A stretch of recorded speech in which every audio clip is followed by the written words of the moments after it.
मैं आप लोग को वर्णमाला पढ़ाया था, है ना। तो उसको आप एक फ्रेश पेज निकालिए पीछे का कहीं का और वर्णमाला फिर से लिखिए, ठीक है। जब तक वो नहीं होगा तब तक आपको समझ नहीं आएगा, इसलिए आप लोग तब तक आपको लिखना है जब तक पूरा का पूरा सही ना हो जाए, ठीक है। और इस बार जब आप वर्णमाला लिखने जा रहे हैं तो आपको कैटेगराइज करके लिखना है ना, कि अयोगवाह में ये होता है, स्पर्शी में ये होता है, अंतःस्थ उसमें ये सब, ठीक है। तो कॉपी बंद करके आप लोग मन से लिखेंगे।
वर्णमाला लिखना है ना, अक्षर।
जिनका हो जाएगा बताइएगा। नहीं, जितना वर्णमाला अ से लेकर स्र तक उतने बस को लिखना है आपको।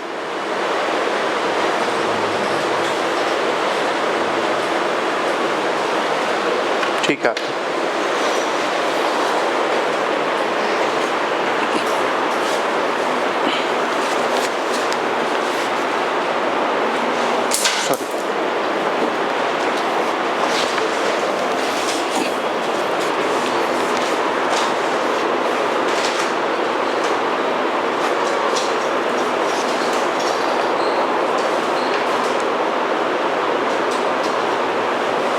जी पहले आएगा और ये बाद में, ठीक है।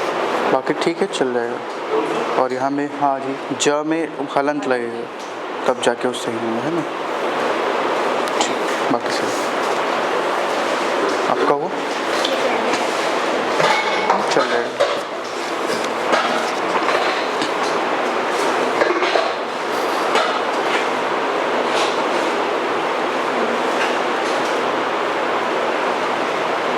ठीक।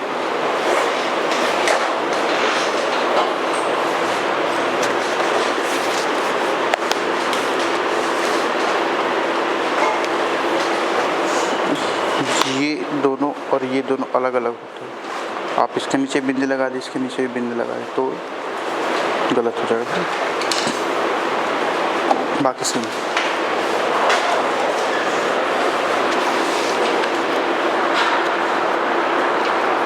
ढ के नीचे बिंदी है कि नहीं है? दिख रहा नहीं है। ठीक, वेरी गुड, ठीक ठीक। एक सेकंड, स के नीचे में हलंत आएगा, र कंप्लीट रहेगा इसमें, ठीक है।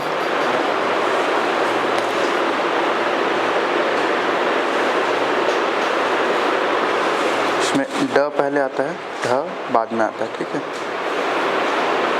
सेम यहाँ पे भी बाद में, बाकी सब सही। उष्मा नहीं होता, उष्म होता है, ठीक है। द्विगुण स्पार्शी नहीं होता, स्पर्शी होता है, ठीक है। आयोग वहाँ नहीं होता, अयोग वहाँ होता है, ठीक है। छोटा छोटा मात्रा में आपको ध्यान देना है।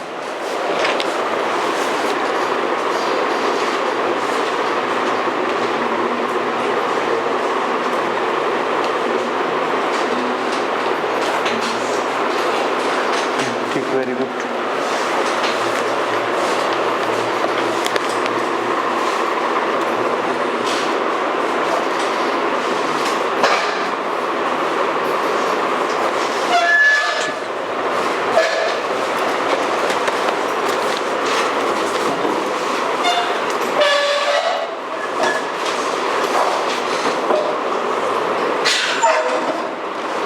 ये घ थोड़ा अच्छे से लिखना, ठीक है।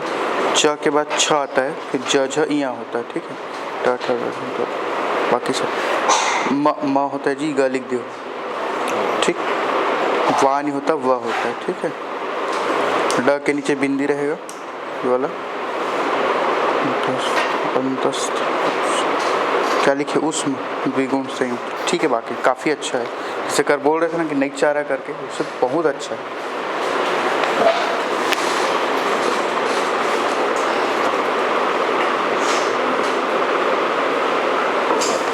ठीक, ये पे ले लीजिए।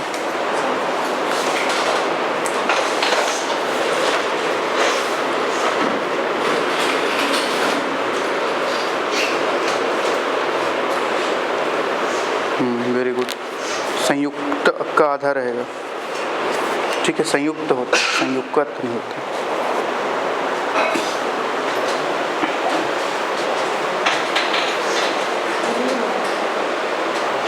ठीक है, चले तो आगे बढ़े। ठीक, कल का जो क्लास हुआ था उसमें हम लोग क्या क्या पढ़ लिए थे, आपका स्वर का क्लासिफिकेशन कर लिए थे पूरा, ठीक है। स्वर को कितने आधार पे क्लासिफाई किए थे हम लोग, 3 आधार पे, ठीक है। क्या क्या था वो, एक तो आपका क्या उच्चारण समय के आधार पर, ठीक है, उत्पत्ति के आधार पर, और क्या था ओष्ठ आकृति के आधार पर, ठीक है।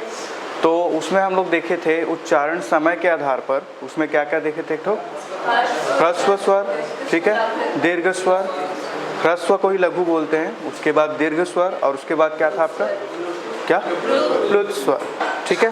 तो चलो, आप कल आए थे कि नहीं आए थे, नहीं आए थे ना, तभी मैं बोलूँ कि कहीं दिखेला नहीं लग रहा करके, ठीक है। तो कल का जो क्लास हुआ था उसको आप देख लिए थे, वैसे यूट्यूब में अपलोड भी हुआ था, बाकी नोट्स ले लिए थे, ठीक है, नोट्स बना लेना है ना। चलो, अगर आप बोल रहे हो देखे हो करके, अब बताइए प्लुत स्वर क्या होता है।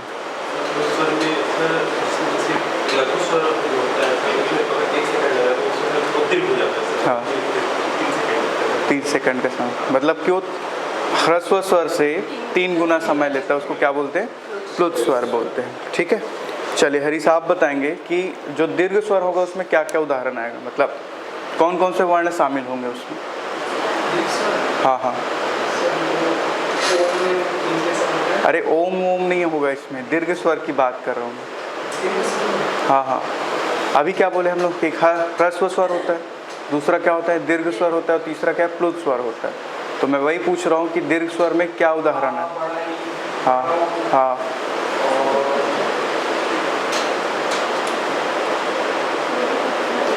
क्या बोलेगा, मेरे साइन लैंग्वेज कैसे समझूँ मैं, ए ए ओ औ ये सब आएगा, है ना, ठीक है। चलिए, आप बताएंगे कि ह्रस्व स्वर में क्या क्या आएगा। आप पीछे पीछे, हाँ जी, काजल नाम है आपका जी, ठीक।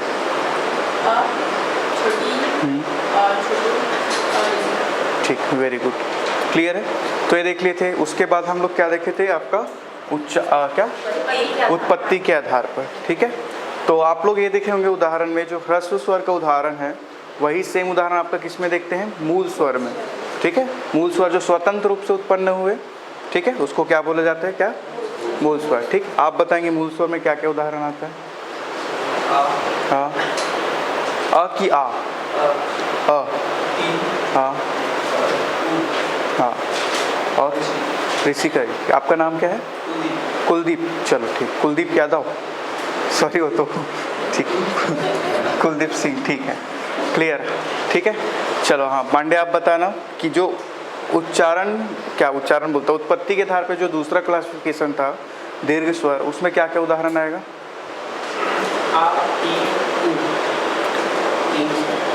तो बड़ा कि छोटा, सब बड़ा, ठीक है, क्लियर। चलो अक्षय आप बताएंगे कि संयुक्त स्वर में क्या क्या आएंगे, स्वर में। हाँ ठीक है, क्लियर। चलो अच्छा, आप लोग पढ़ के भी आए हो, ठीक है। इसके बाद हम लोग व्यंजन देख लिए थे। व्यंजन क्या होता है, क्या होता है, ऐसे वर्ण जो स्वरों की सहायता से उच्चारित किए जाते हैं उसको क्या बोले जाते हैं, व्यंजन वर्ण। ठीक है, क्लियर। जिसमें हम लोग क्या क्या देखे थे, एक देखे थे स्पर्शी व्यंजन, ठीक है। स्पर्शी व्यंजन का दूसरा नाम क्या है, वर्गीय व्यंजन। ठीक है, आपको एग्जाम में घुमाने के लिए पूछा जा सकता है कि वर्गीय व्यंजन निम्नलिखित में से किसे कहा जाता है करके। ठीक है, तो उसमें उदाहरण आपको दिया रहेगा, स्पर्शी, अंतःस्थ, ये सब, क्लियर। तो स्पर्शी व्यंजन ये मतलब कि स्पर्श से ये स्पष्ट है कि कहीं ना कहीं आपका क्या है, टच होगा। ठीक है, तो आपका जो जिह्वा है, जिह्वा बोले तो जीभ जो है, आपके जो मुख के अलग अलग पार्ट में टच होता है और उससे जो उच्चारण होता है उसके अनुसार से ये क्या होता है, ये सब उच्चारित होता है। इसको 5 वर्ग में बांटा गया है। ठीक है, तो चलो आप बताएंगे कौन कौन से वर्ग में बांटा गया, पीछे। हाँ हाँ हाँ, ठीक है, वेरी गुड, ठीक। तो ये सब बन जाएगा, क में बोलूँगा तो क ख ग घ अंग, ये सब बना लोगे। ठीक है, एक चीज़ तो आप लोग अगर देखो, चलो मैं आप लोग को क्वेश्चन पूछता हूँ कि आपको ड, अंगा और ड़, ये तीनों कौन से वर्ग में आएगा, इसको आपको बताना है। तब कैसे बताओगे, आपको प्रश्न ये पूछा गया है कि व्यंजन वर्ण जो दिया गया है वो ये वर्ण कौन से वर्ग में आएगा, बताइए कौन से वर्ग में आएगा। हाँ ठीक है, और लास्ट वाला द्विगुण में आएगा। ठीक है, तो जब भी आपको ये प्रश्न पूछा जाएगा, प्रोबेबल है कि ये पूछा जा सकता है, तो पहले वाले हम क्या लिखेंगे कि ट वर्ग का द्वितीय वर्ण, ऐसा बताना होगा आपको। ट वर्ग का दूसरा वर्ण है द्वितीय वर्ण करके इसको आप बताओगे। ठीक है, अरे सॉरी ट ठ ड तृतीय हो गया ना, ट वर्ग का तीसरा वर्ण। ठीक, उसके बाद अंगा को बोल रहे हैं तो क्या हो गए, 5वां वर्ण, क वर्ग का 5वां वर्ण। ठीक है, और ये क्या है, द्विगुण व्यंजन का वर्ण है, ऐसे करके आप बता सकते हो। ठीक है, तो इस तरीके से आपको बताना होगा, क्लियर। तो कुछ डेफिनेशन हम लोग देख लिए थे कल। ठीक, तो हम लोग द्विगुण व्यंजन तक का देखे थे। ठीक, एक संयुक्त व्यंजन का आप लिखिए, फिर मैं पर्यायवाची बताऊं, थोड़ा वो कंप्लीट भी हो जाएगा। ठीक है, संयुक्त व्यंजन का पर्यायवाची लिखेंगे, परिभाषा लिखेंगे।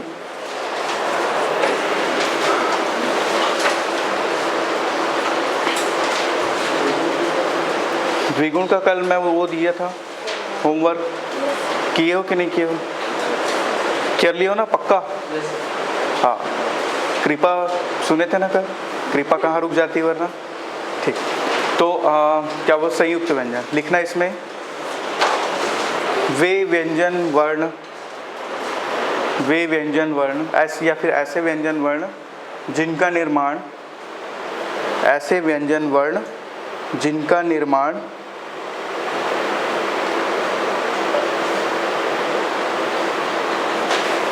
ठीक, ऐसे व्यंजन वर्ण जिनका निर्माण दो व्यंजनों के मेल से होता है। ऐसे व्यंजन वर्ण जिनका निर्माण दो व्यंजनों के मेल से होता है उसे संयुक्त व्यंजन कहते हैं। उसे संयुक्त व्यंजन कहते हैं। ठीक, लिखना आगे, इनकी संख्या 4 है, इनकी संख्या 4 है। ठीक, इनकी संख्या 4 है। फिर लिखना कौन कौन सा आएगा बताइए, छ, त्र, ज्ञ और स्र। ठीक है, अब कल से लेके आज तक आप लोग कम से कम 10 से 15 बार सुन चुके होंगे कि संयुक्त व्यंजन में ये आता है, ये आता है, ये आता है। ठीक है, तो उसी चीज़ को बार बार रिपीट करोगे और CGPSC का यही नियम है निकालने का, क्या चीज़ों को बार बार रिपीट करना है। ठीक है, क्लियर। तो छ, त्र, ज्ञ, स्र। इसके साथ साथ आपको ये भी बताना होगा वहाँ पे कि छ किससे मिलके बनता है, क और षटकोण वाला स से। त्र किससे मिलके बनता है, त और र से। लेकिन ध्यान रखना कि जैसे कि अगर आप ये बोला गया है ना, जैसे आपको पूछा गया कि छ, मतलब आप प्री वाला भी क्वेश्चन पूछ रहा हूँ, छ किससे मिलकर बना है।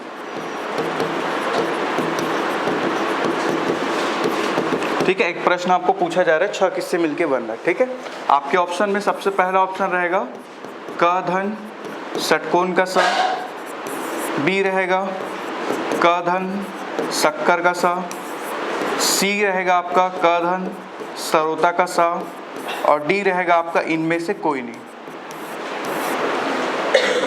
तो क्या होगा इसका आंसर, ऐसे कोई जिनको ए लग रहा हो, बी, कोई बी बोला, मैं सुना सच में, कोई तो बी बोला है। बी क्यों होगा, हाँ वेरी गुड। ठीक है, तो मैं जितना भी जैसे छ होगा तो क और स से मिलके बनता है, तो क में हलन दिखना चाहिए, है ना। आप ऑप्शन टिक करोगे तो वहाँ पे भी क में हलन दिखेगा, उसी को आप ऑप्शन में टिक करोगे। ठीक, आप लिखोगे तो भी आपके क में हलन दिखना चाहिए, तब जाके आपका आंसर सही होगा, वरना आपका नंबर कट जाएगा।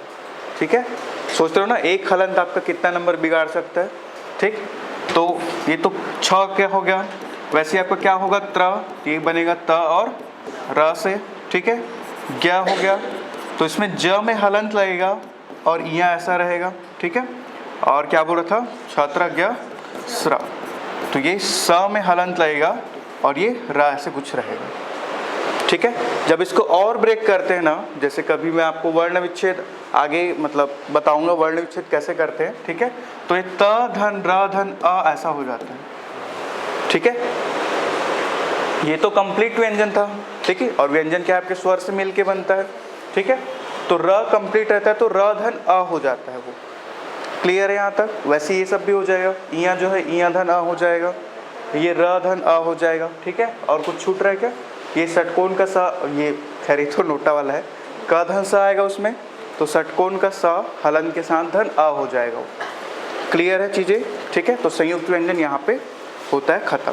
क्लियर, चलो तो हम लोग आज पहले मैं आप लोग को बताया था कि हमारा जो क्लास का पैटर्न चलेगा, कैसे चलेगा। सबसे पहले पर्यायवाची और समुच्चारित करेंगे, उसके बाद हम लोग जाके आगे क्या करेंगे, जो भी आपका पढ़ने वाला पाठ है उसको ख़त्म करेंगे। ठीक है, तो पहले हम लोग ना समुच्चारित देखते हैं आज, उसके बाद पर्यायवाची देख लेंगे।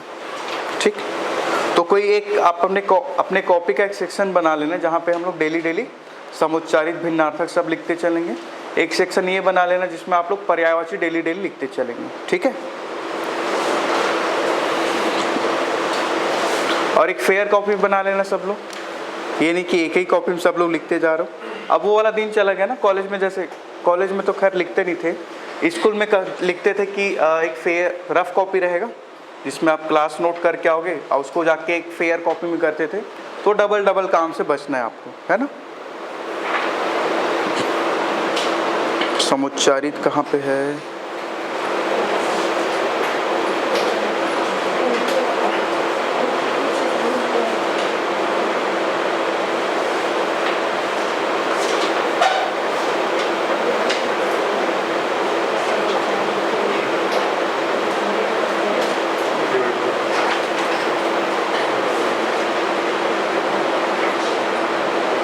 चलो सबसे पहले तो ना परिभाषा लिखना आप लोग समुच्चारित भिन्नार्थक शब्द का।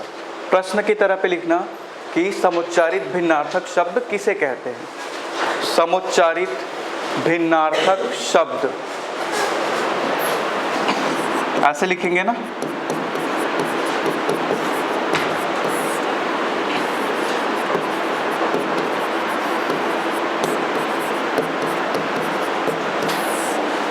ठीक है, अब देखो नाम से ही स्पष्ट है, ठीक है, इसको ब्रेक करोगे तो आपको भी समझ आएगा। ये बना है समधन उच्चारित से, ठीक, और ये बना है आपका भिन्न धन अर्थक। भिन्न धन अर्थक आपका क्या हो जाएगा, भिन्नार्थक। ठीक है, तो यहाँ से आप बना सकते हो कि देखो एक समान उच्चारित होने वाली लेकिन उनका अर्थ अलग अलग, तो ऐसे शब्दों को क्या बोलेंगे आप लोग, समुच्चारित भिन्नार्थक शब्द। ठीक है, तो इसमें लिखना ऐसे युग्म शब्द, ऐसे युग्म शब्द, युग्म मतलब होता है पेयर या जोड़ा। ठीक है, युग्म इंग्लिश में बोलेंगे पेयर, ठीक है, ये युग्म को ही बोला जाता है जोड़ा। ठीक, तो ऐसे युग्म शब्द जिनका उच्चारण या लेखन, जिनका उच्चारण या लेखन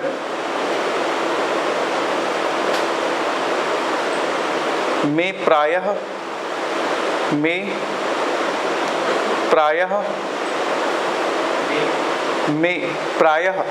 जनरली, ठीक है, प्रायः समानता प्रतीत होती है, में प्रायः समानता प्रतीत होती है, परंतु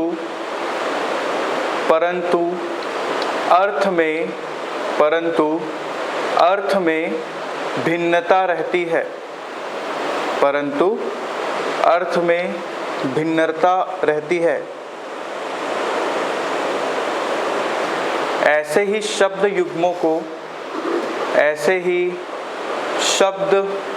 युग्मों को समुच्चारित भिन्नार्थक शब्द कहते हैं। ऐसे ही शब्द युग्मों को समुच्चारित भिन्नार्थक शब्द कहते हैं। ठीक,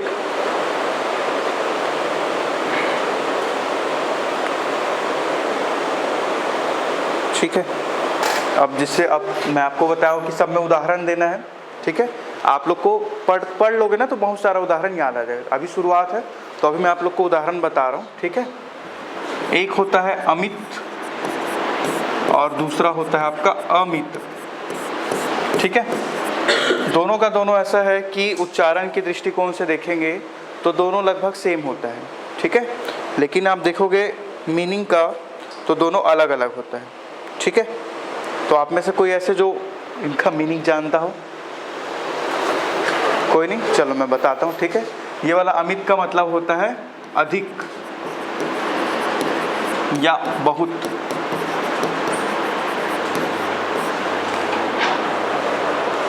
ठीक है, अधिक या क्या होगा आपका, बहुत। ठीक है, और ये वाला अमित का अर्थ होता है शत्रु। ठीक है, ये वाला अमित जो है इसका अर्थ होता है क्या, शत्रु, और ये वाला अमित का क्या है, अधिक या बहुत। ठीक है, ये उदाहरण के तौर पे आप लोग लिख लेना।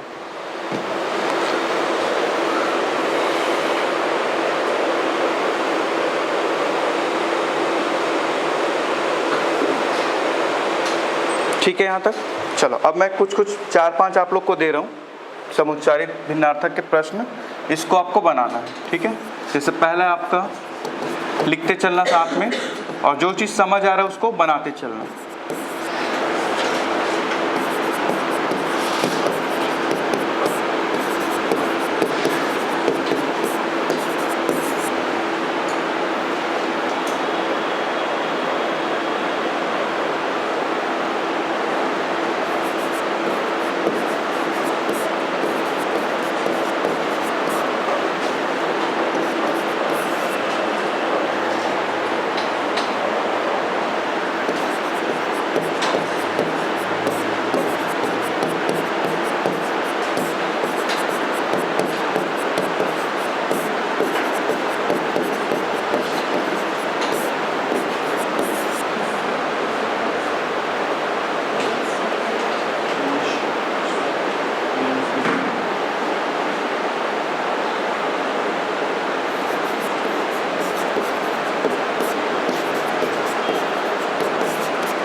चलिए इतने को बनाइए।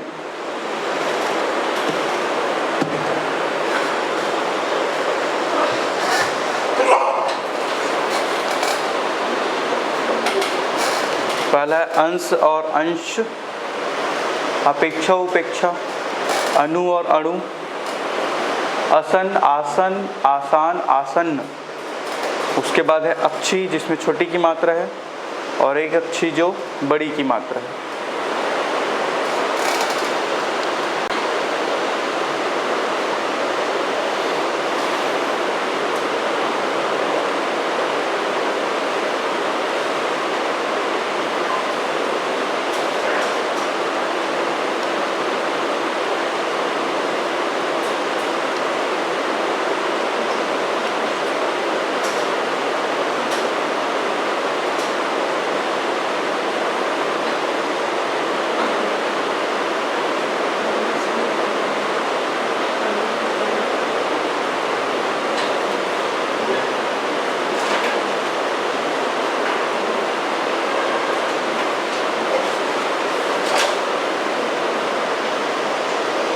स्नेहा उसी में बनाओ, उसी में। गलत होगा तो बाद में याद आएगा ना, गलत की थी करके।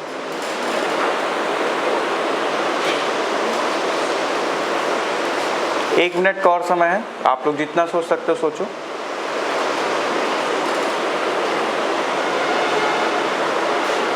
पूरा पूरा ठीक है।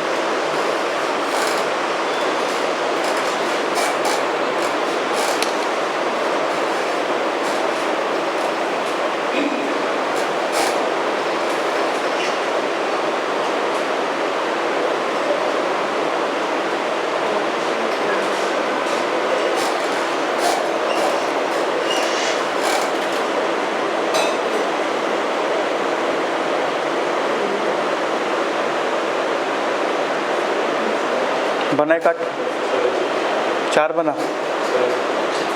सिंगल सिंगल में 4 की पेयर में 4? ठीक, चलिए देखते हैं ना।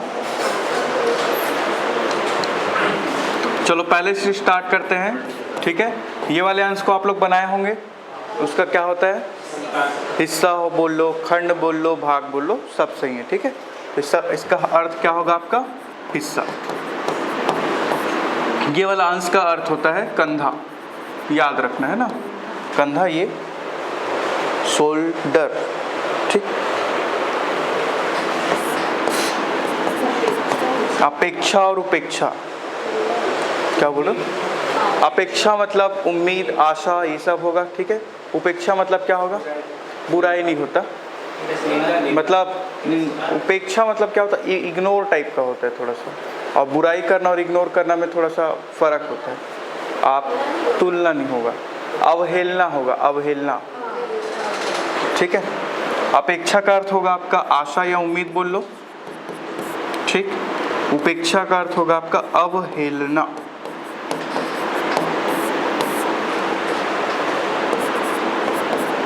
ठीक है। एक होता है अणु और दूसरा होता है आपका अणु। तो अणु का अर्थ क्या है? नमक, ना। एक आप सुनो, अनुगामी, अनुवर्ती, ऐसे करके, है ना। तो उसका अनुगामी मतलब क्या होता है? जो पीछे चलता है। एक प्रकार का वो है, उपसर्ग है, जो मतलब पीछे को दर्शाता है, ठीक है।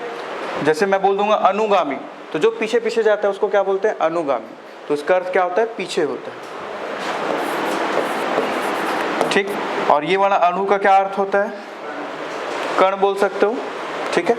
यानी कि जो सबसे स्मॉल पार्टिकल होगा उसको क्या बोलेंगे? अणु बोलेंगे, ठीक है। उसके बाद देखते हैं ये सब असन, आसन, आसान और आसन्न, ठीक है। तो ये 2 आप बनाए होंगे, एक आसन बनाए होंगे, जिसका अर्थ क्या होगा? गद्दी, गद्दी मत बोलो, बैठने की जगह बोल लो, ठीक है। हर जगह गद्दी हो जरूरी नहीं, आप जहाँ पे बैठे हो वो भी आपका आसन है, लेकिन गद्दी लगा है क्या? नहीं लगा है ना, ठीक है। प्लास्टिक वाले चेयर में बैठे हो आप लोग, तो ये अर्थ क्या होगा? बैठने की जगह। वो वाला बैठना नहीं ना, ठीक है ना। 2 प्रकार का बैठना होता है, पता है ना आप लोग को? एक जहाँ पे आप बैठते हो और एक होता है जहाँ आज बैठते हैं, क्या वाला? ये योगासन और ये आसन, ये दोनों डिफरेंस है इसमें, ये दोनों आसन यानी कि आप मुद्रा बोल सकते हो उसमें, योगासन वाला जो है, ठीक है। वैसे बैठने की जगह ही बोला जाता है, और आसन अगर उस कंटेक्स्ट में देखोगे तो शरीर की जो मुद्रा है, जो आपका पोस्चर है, उसको बोल सकते हो आसन, ठीक है। वो भी आप लिख सकते हो, उसमें कोई दिक्कत नहीं, ठीक है। आसान मतलब क्या होगा? सरल, ठीक। आसन मतलब क्या होगा? मरणासन, एक शब्द आप लोग सुनते हो, मरणासन, तो उसका अर्थ क्या होता है मरणासन का? बस मरने वाला है, समान नहीं, समीप, ठीक है। जब मरने वाला है, आप लटपट है बोलते हैं ना, वही वाला है, ठीक है। तो आसन मतलब क्या होगा? समीप के निकट,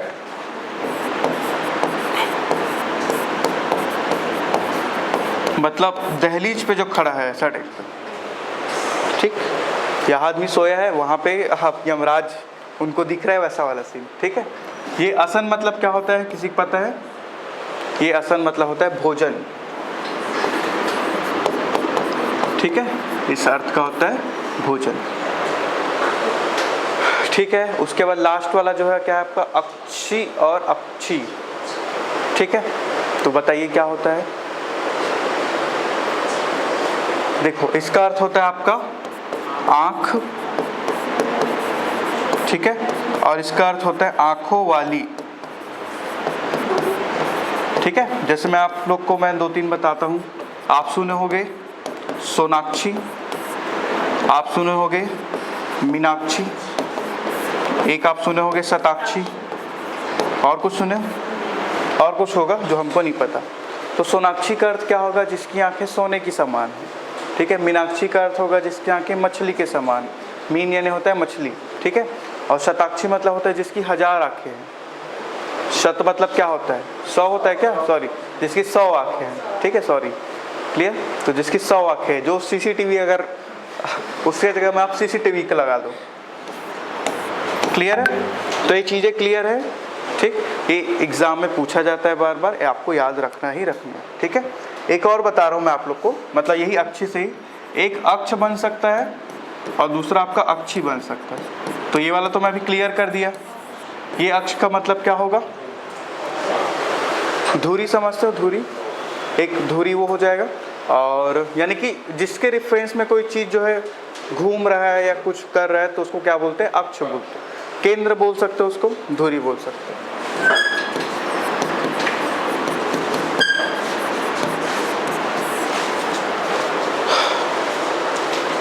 हो गया ये, ठीक है। चलिए, तो अब हम लोग आगे चलेंगे आपके पर्यायवाची वाले सेक्शन में।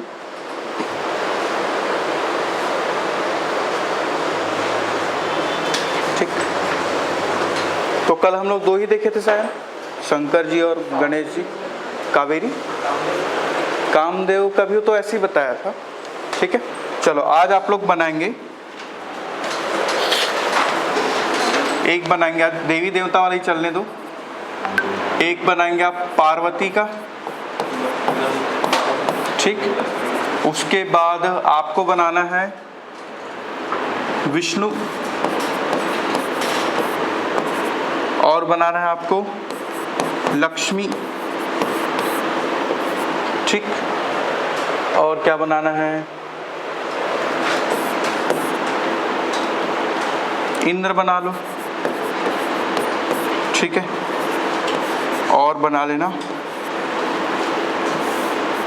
इंद्राणी भी बना लेते हो, ठीक है।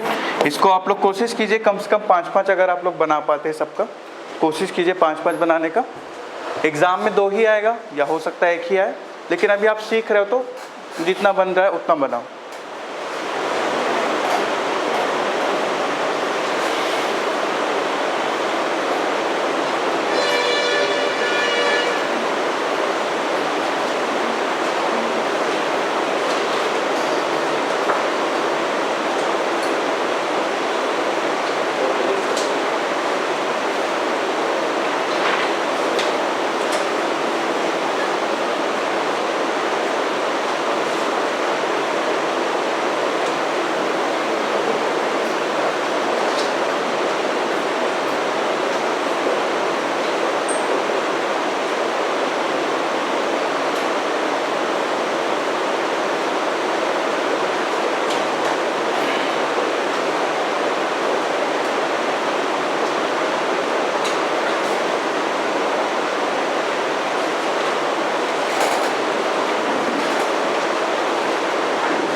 आप लोग बुक कौन सा परचेज किया और ये पढ़ना है ना आप लोग को, ठीक है, इसको पढ़ना है। उसके बाद जो एक्स्ट्रा होगा उसको मैं ऐड ऑन करवाऊँगा, है ना। इसमें ऐसा कुछ चीज़ें जो नहीं दी गई है तो उसके लिए आपको बुक खरीदने की ज़रूरत नहीं है। कुछ अच्छी चीज़ें जो है वासुदेव नंदन प्रसाद में दी है। जैसे आप समाज पढ़ने जाओगे तो थोड़ा डीप पढ़ना है, तो डीप वाला समाज जो है उसमें दिया गया है, तो वो मैं कवर कराऊँगा। बस आप इसका अच्छे से मतलब पढ़ाई करना, ठीक। और इतना पढ़ाई करना कि आपका पूरा पेज निकल जाए यहाँ से, मतलब उस स्थिति तक पढ़ाई करना कि ऐसे मतलब पेज ऐसे निकल जाए, ठीक है। पहचान है पढ़ने वालों को, तो जबरन मत फाड़ दे।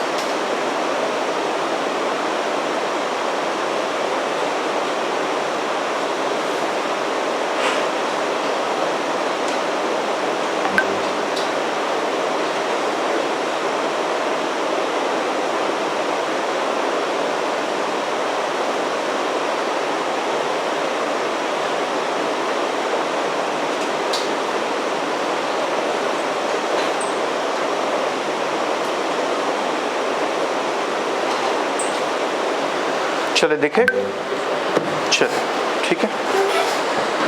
तो पार्वती जी से स्टार्ट करते हैं अपन, ठीक।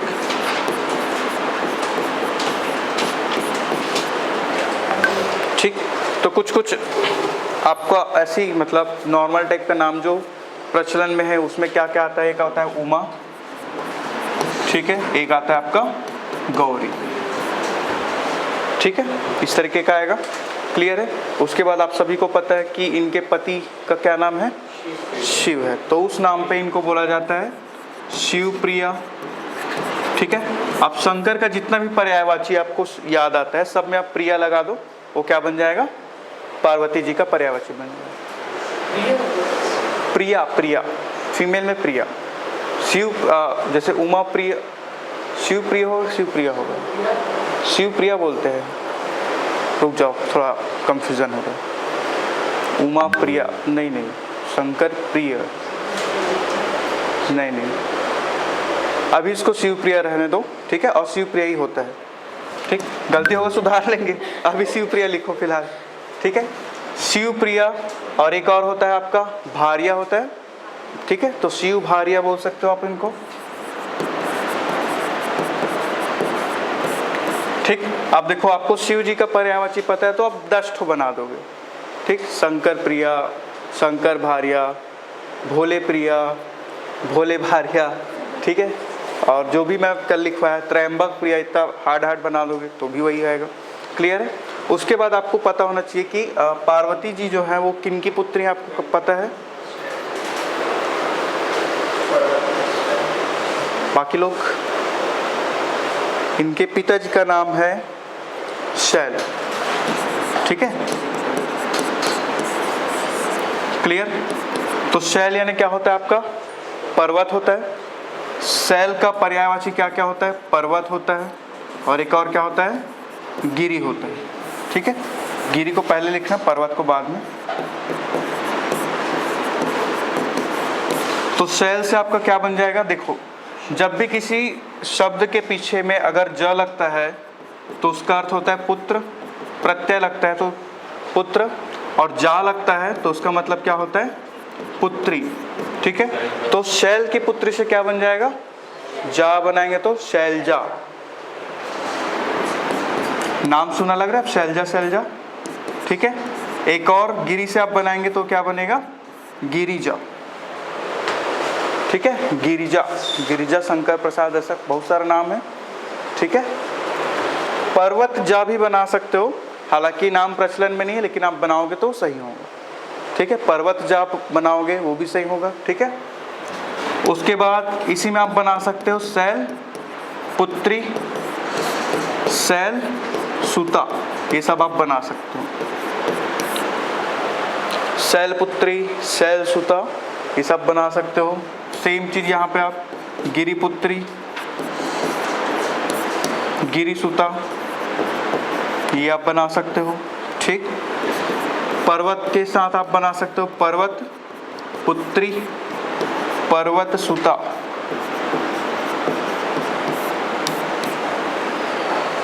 ठीक है, इतना सारा जो है आप यहाँ पे बना सकते हो। अरे कुछ कंफ्यूजन?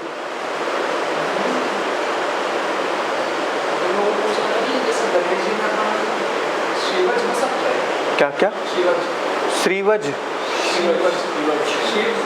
शिवज, हाँ, शिव के पुत्र। हाँ, बात ये ना कि वो प्रचलन में नहीं, वो नाम बनाने के लिए बना सकते हो लेकिन वो प्रचलन से नहीं है। जो प्रचलन में उसको बनाओ तो ज़्यादा सही है।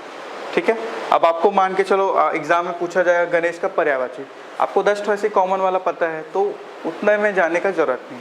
लेकिन ये है कि कई बार ऐसा होता है कि आपको 10 कॉमन पता होता है तो भी वो एग्ज़ाम हॉल में याद नहीं आता, लेकिन आपको ये चीज़ पता है कि ज और जा ऐसे करके कुछ कुछ में बना सकते हो, तो वहाँ से बनाओगे तो ज़रूर वो सही होगा।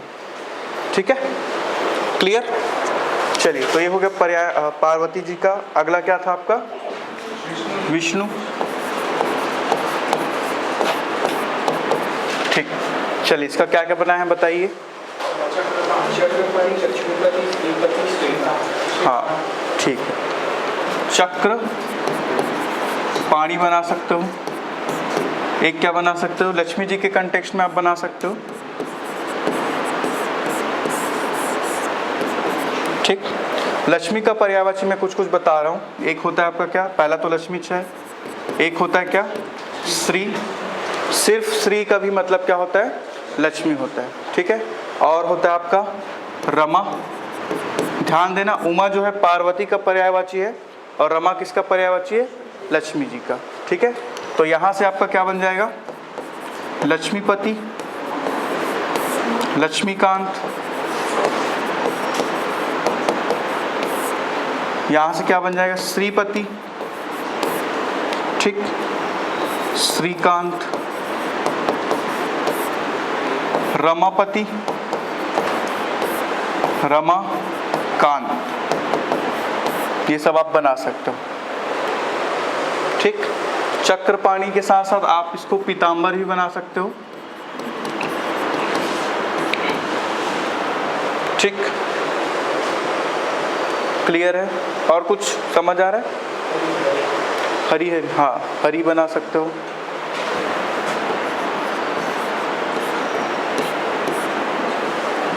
ठीक, तो ये बनाना आप लोग को समझ आ रहा है कैसे बनाना है? ठीक, तो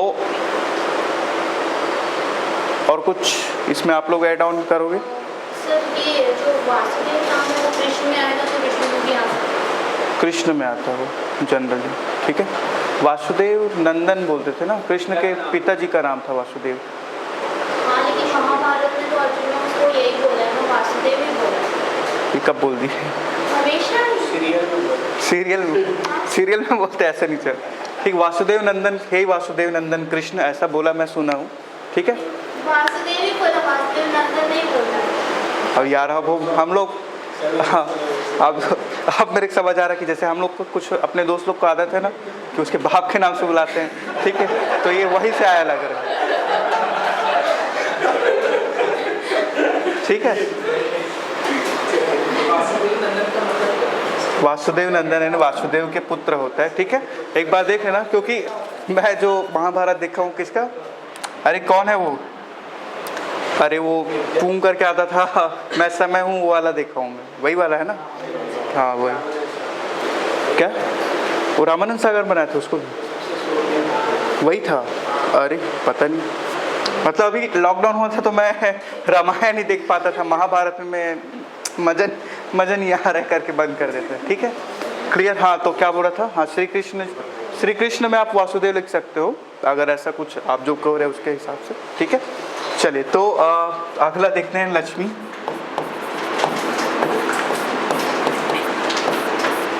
लक्ष्मी का क्या होगा? पहला तो श्री होगा, रमा होगा।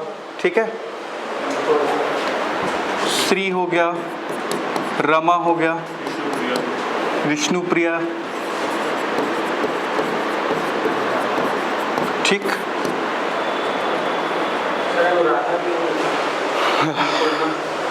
अन्नपूर्णा बोल सकते हो।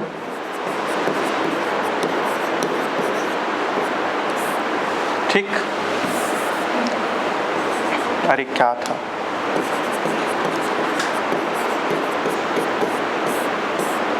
ठीक। एक और नाम है आपको पता होना चाहिए, अंबुजा। ठीक, अंबुजा। क्लियर है। और नीरजा और वारिजा, ये सब भी आपका क्या होगा, इसका पर्यायवाची। अंबुजा सीमेंट नाम सुने हो तो लक्ष्मी जी के नाम पे है ना। अब जैसे मतलब पर्यायवाची जैसे जैसे क्लियर होते जाता है ना, तो आपको ये चीज़ें क्लियर होगी कि जो भी एक फेमस नाम हो किसी ना किसी गॉड या गॉडेस के नाम पे है ना। क्लियर। जैसे आप लोग अभी आप लोग को एक देखते होंगे तनिष्क, तनिष्क ऐसे वो गॉड गॉडेस का नाम नहीं है। निष्क मतलब क्या होता है, अभी हिस्ट्री शुरू हुआ है तो एंशियंट टाइम में निष्क को बोला जाता है सोना, ठीक है। और टीए जो है अब टाटा ग्रुप का, तो तनिष्क ऐसे करके बनता है। क्लियर। और रोलेक्स का नहीं पता मेरे को। ठीक, क्लियर है। तो ये हो गया लक्ष्मी जी का। उसके बाद क्या था आपका, इंद्र। इंद्र, ठीक है। तो इंद्र का बताइए क्या क्या होगा। देवराज, हाँ। और क्या राज, ये कब से हो गए, वो तो युधिष्ठिर है। देवराज होगा,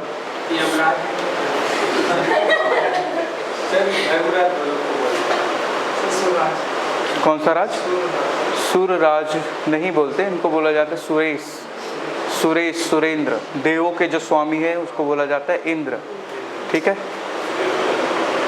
देवराज इंद्र बोलते थे, यानी कि देवों के स्वामी, देवताओं के स्वामी, ठीक है। तो एक क्या हो जाएगा आपका, क्या बोले थे आप लोग शुरू में, देवराज, ठीक। देवेश, ठीक है। देव का पर्यायवाची क्या होता है, सुरेश होता है, ठीक है। सॉरी, देव का पर्यायवाची सूर होता है ना। देवता का पर्यायवाची क्या होता है, सूर होता है। और सूरों का स्वामी यानी कि सुरेश। हाँ रुक जाओ, आ रहे हैं उसमें। सुरेश हो गया, सुरेंद्र और देवेंद्र भी होगा इसमें, है ना। देखो एक चीज आपको पता है कि देवताओं के स्वामी है, और उस चीज से हम लोग 5 पर्यायवाची बना दिए। लेकिन बात ये कि ना, ये सब पर्यायवाची ना सिर्फ ये देवता धामी में चलता है, ठीक है। मैं आप लोग को बोल दूंगा पानी, पानी पर्यायवाची में सब नहीं चलता, आपको चीजें याद करनी होगी वहां पे। हाँ हाँ, ठीक है। पुरंदर बोला जाता है इनको, ठीक है। आप लोग जब वो पढ़ेंगे वैदिक काल, तो वहाँ पे इनको ऐसे बताया गया कि ये किलों को तोड़ते हैं, ठीक है।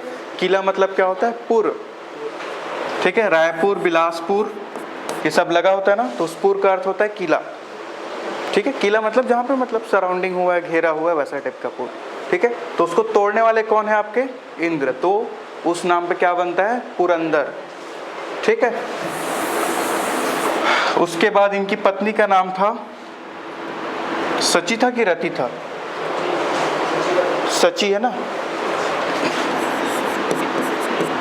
इनकी पत्नी का नाम था सची, उन्हीं को बोला जाता है पौलोमी, ठीक है। तो यहां से बनेगा सचीपति, सचिकांत, पौलोमीपति,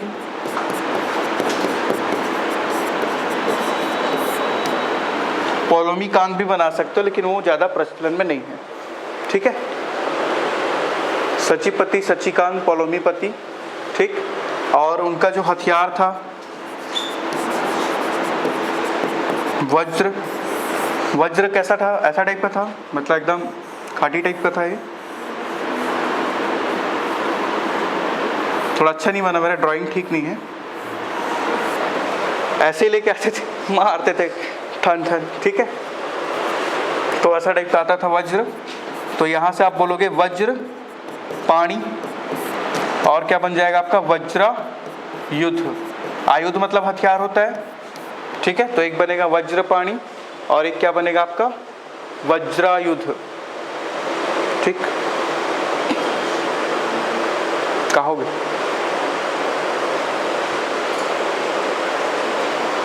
ठीक है। यहाँ तक कितना ठो बना लिए, बहुत सारा बना लिए। तो ये हो गया आपका किसका, इंद्र का, ठीक है।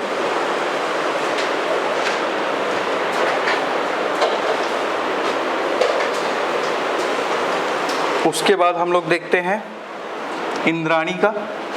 अब इंद्राणी का ज़्यादा पता नहीं है, वो 2-4 ही बन पाएगा।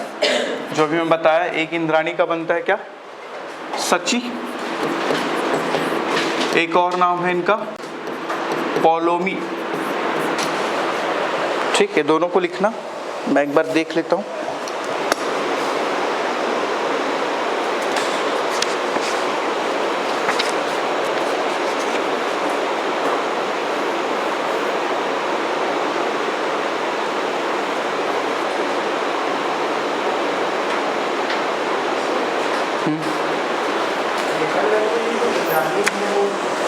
क्या क्या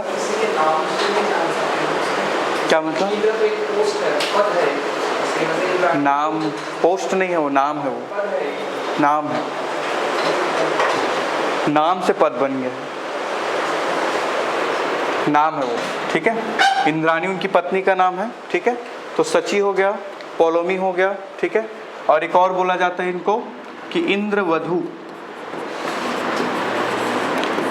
ठीक है, इंद्रवधू। और है आपका शतावरी, शतावरी। और इंद्र के पर्यायवाची में एक और नाम लिखना, महेंद्र सिंह धोनी, ठीक, महेंद्र लिखना बस। तो उसी नाम पे इनको बोला जाता है माहेंद्री,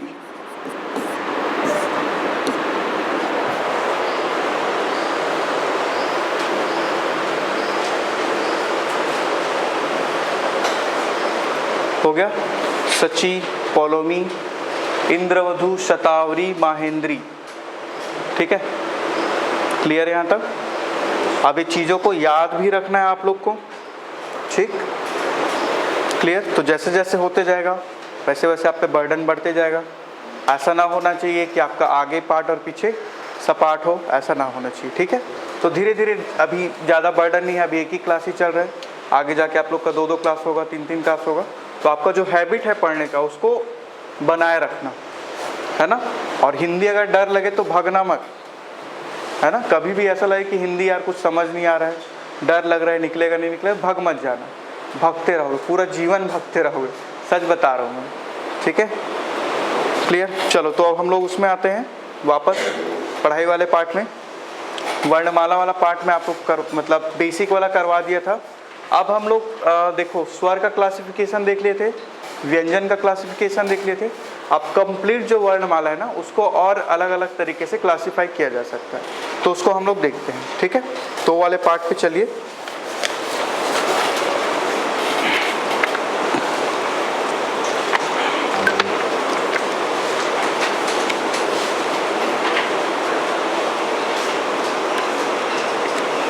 ठीक, लिखेंगे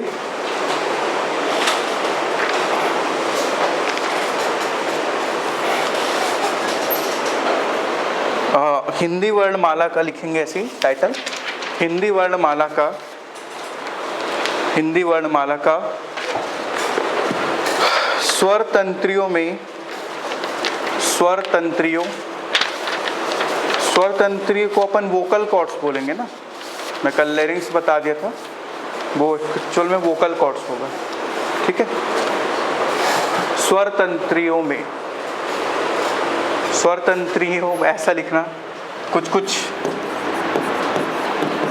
शब्द आते तो आप लोग थोड़ा सा घबरा जाते हो, ये क्या आ गया करके, ठीक है। तो क्या लिखा, हिंदी वर्णमाला का स्वर तंत्रों में कंपन के आधार पर वर्गीकरण, ठीक है, आपका टाइटल रहेगा।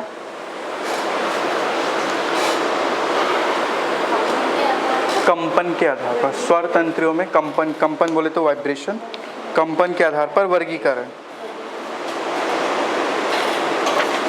ठीक,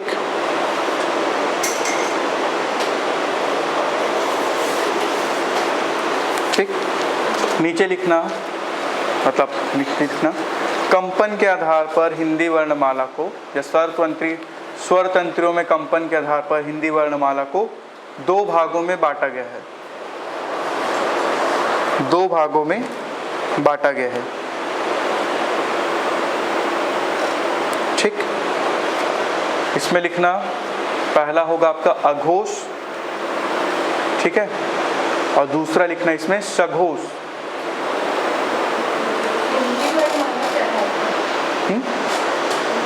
हिंदी वर्णमाला में स्वर तंत्रों के कंपन के आधार पर, मैं बोला स्वर तंत्र में कंपन के आधार पर हिंदी वर्णमाला को दो भागों में बांटा जा सकता है। पहला है आपका क्या, अघोष, और दूसरा क्या होगा, सघोष। ठीक है, सरोता का स, घो, फिर षटकोण का सा। ठीक है, सघोष। ठीक, तो पहले मैं आप लोग को उसका डेफिनेशन लिखा रहा हूँ, उसके बाद मैं आप लोग को बताऊंगा कि क्या होता है। ठीक है, पहला लिखना अघोष, इसमें लिखना जिन वर्णों के उच्चारण में, जिन वर्णों के उच्चारण में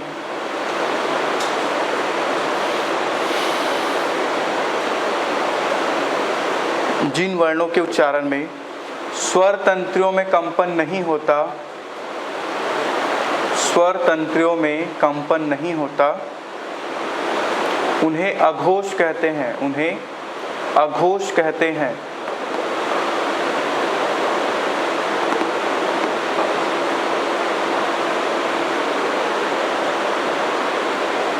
ठीक, जैसे करके लिखना आगे, जैसे, जैसे स्पर्शी व्यंजन का, स्पर्शी व्यंजन का,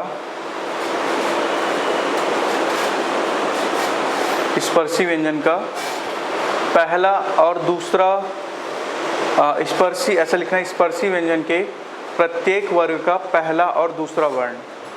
ठीक है, स्पर्शी व्यंजन के, स्पर्शी व्यंजन के प्रत्येक वर्ग का पहला और दूसरा वर्ण।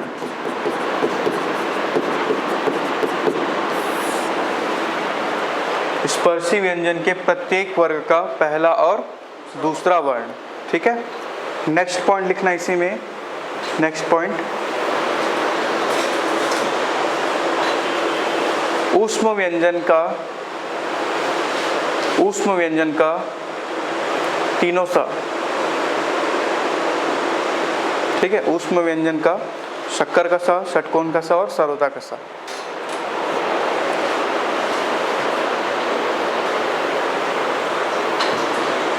ठीक,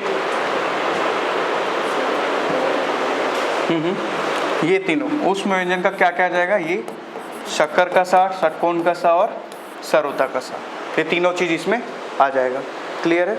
उसके बाद तीनों वर्ण, मैं तीनों सा ऐसा बोला था। ठीक है, क्लियर। अब आप लोग लिखना सघोष, सघोष। ठीक, लिखना इसमें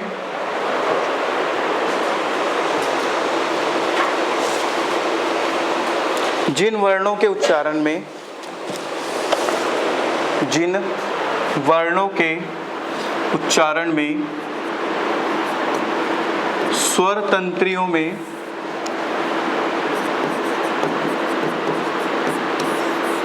जिन वर्णों के उच्चारण में स्वर तंत्रियों में कंपन होता है,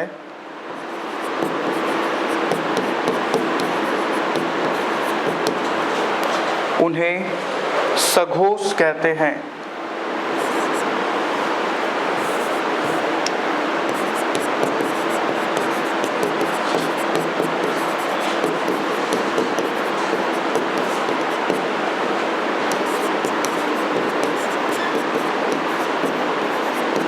ठीक, इसमें लिखना उदाहरण में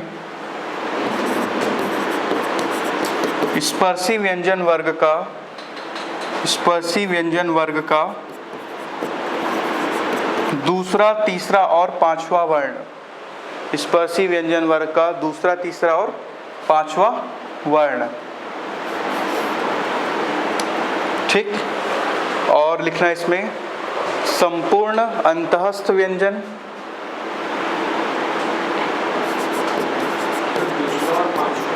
नहीं, अरे सॉरी, तीसरा, चौथा और पांचवा। मैं दूसरा, तीसरा, पांचवा लिखा दिया क्या? तीसरा, चौथा, क्योंकि पहला और दूसरा तो उसमें आ गया था, है ना, अघोष में आ गया था, तो सघोष में जो बचेगा वो आएगा। ठीक है, तीसरा, चौथा और पांचवा वर्ण। मेरे को अचानक से अल्पप्राण और महाप्राण वाला क्लिक कर गया था, तो उसमें क्या एक एक के गैप में होता है। ठीक है, तो तीसरा, चौथा और पांचवा वर्ण हो गया। और लिखना अंतःस्थ व्यंजन का संपूर्ण वर्ण,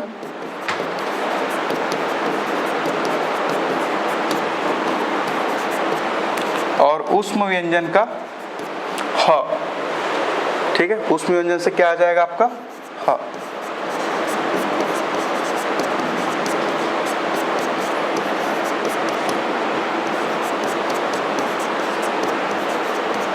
क्लियर?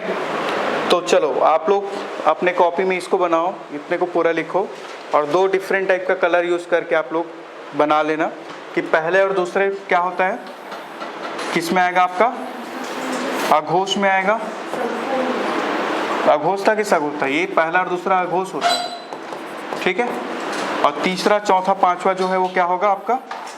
सघोष होगा।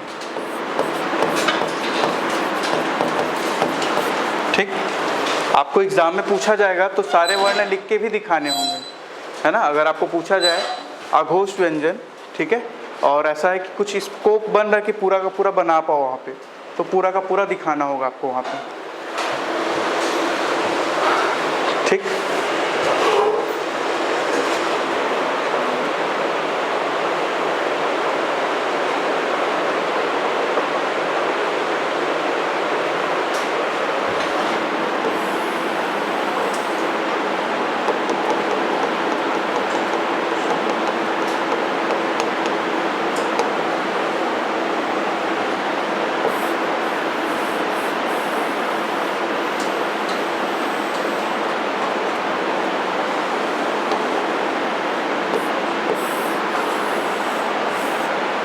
ये वाला पार्ट जो है वो क्या है आपका?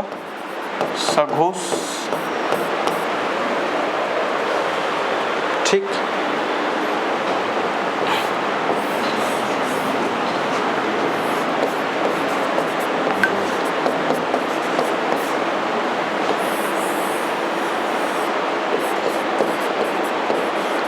अरे यार मेरा कलर थोड़ा सा ना खत्म।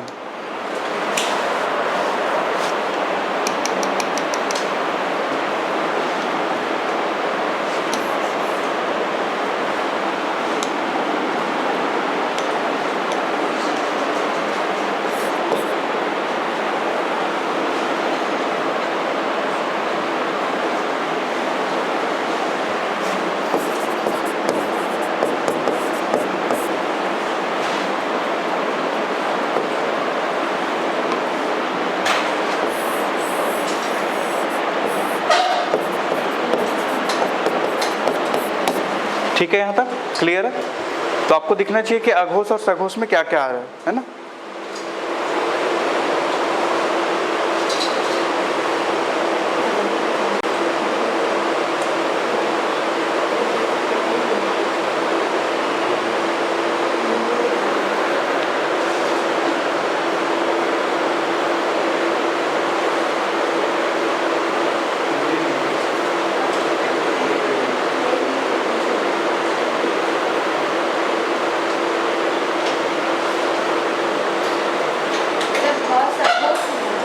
ह जो है आपके सघोष में है,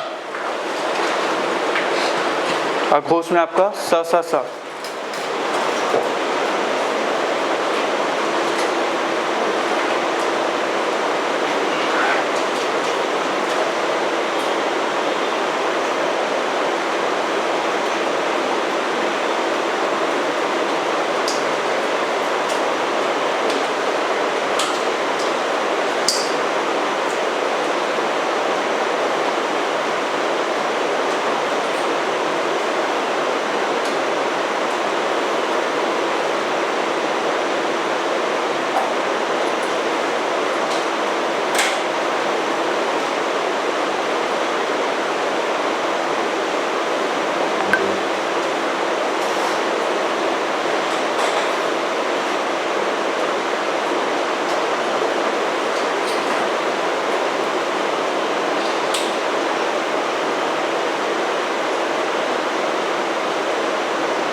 हो गया यहाँ तक।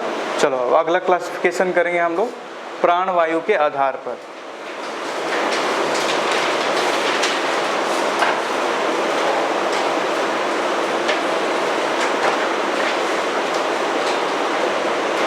ठीक, प्राणवायु के आधार पे। ठीक है, वो प्राणवायु वाला समझने से पहले इसको आप लोग को समझना होगा। देखो, जैसे अगर आपको एग्जाम में कुछ क्लियर नहीं हो रहा कि कौन सा घोष है और कौन सा सघोष है, ठीक है, तो आपको बोल के देखना होगा क ख ग घ अंगा। ठीक है, जब आप बोलोगे और उस चीज़ को फील करोगे तो आप पाएंगे कि क और ख जब आप बोल रहे हो, है ना, तो उसमें यहाँ पे कुछ वाइब्रेट टाइप का फील नहीं होता। लेकिन जैसे ही ग घ अंगा आता है ना, तो यहाँ पे थोड़ा सा वाइब्रेशन है, थोड़ा बढ़ जाता है। इस चीज़ को ध्यान देना, क ख ग घ अंगा। ठीक है, अगर नहीं आ रहा है तो आपका उच्चारण गलत है। ठीक है ना, ये तो ऐसा है नहीं कि मेरे द्वारा इसको क्लासिफाई किया गया है। ठीक है, ये हिंदी के विद्वान जो है, मेरे ख्याल से आज पाणिनि ने किया था, मेरे एग्जैक्ट पता नहीं है। ठीक है, तो जब भी आपको कंफ्यूजन होगा एग्जाम हॉल में तो आप करके देख लेना, क ख ग घ अंगा, ऐसे करके बोल के देखना, नॉर्मल बोल के देखना। अभी अगर आप घर जाओगे तो घर में एकदम शांत माहौल में एकदम बैठ के देखना, बढ़िया हल्का हल्का म्यूजिक चलाना और फिर बोल के देखना। मतलब थोड़ा अपने आप को काम करना, है ना। ऐसे रोड में चलते चलते क ख ग घ अंगा बोलोगे तो नहीं आएगा, सब बराबर हो जाते हो वहाँ। लेकिन जहाँ पे आप आराम से बोलोगे, इस चीज़ को समझने के लिए बोलोगे, इत्मीनान से बोलोगे, ठीक है, तो जाके वो सही से उच्चारण होगा। ठीक है, तब आप फील कर पाओगे कि क ख में यहाँ पे वाइब्रेशन फील होता है, लेकिन उतना नहीं होता जितना ग घ अंगा में होता है। ठीक है, इस चीज़ को फील करना, और ये सही में वैसा होता है। ठीक है, इंसानों के साथ होता है ऐसा। क्लियर? चलो, तो ये हो गया आपका क्या बोलते हैं, घोष नाद कंपन के आधार पर। ठीक, अब हम लोग देखेंगे अगला जो क्लासिफिकेशन वो रहेगा आपका प्राणवायु के आधार पर। ठीक है, तो प्राण लिखना है इसमें, प्राणवायु के आधार पर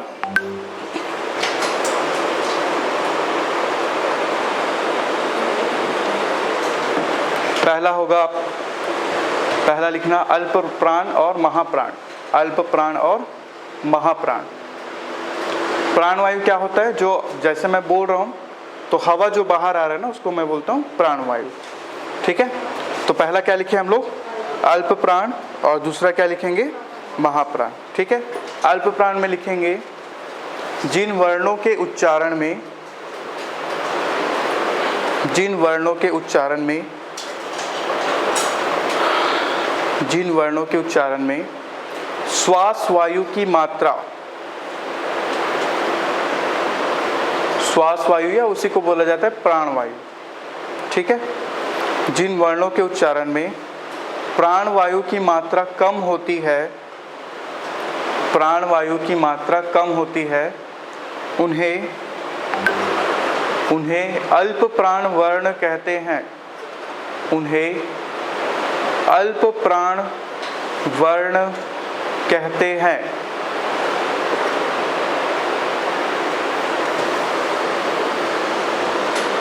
ठीक, उदाहरण के तौर पे लिखना आप लोग, उदाहरण। ठीक, स्पर्शी व्यंजन के, स्पर्शी व्यंजन के, स्पर्शी व्यंजन के प्रत्येक वर्ग का, स्पर्शी व्यंजन के प्रत्येक वर्ग का पहला, तीसरा और पांचवा वर्ण।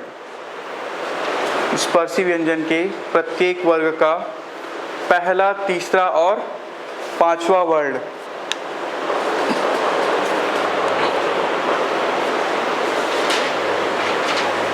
ठीक, पहला, तीसरा और पांचवा वर्ण। और लिखना है इसमें संपूर्ण अंतःस्थ व्यंजन, संपूर्ण अंतःस्थ व्यंजन।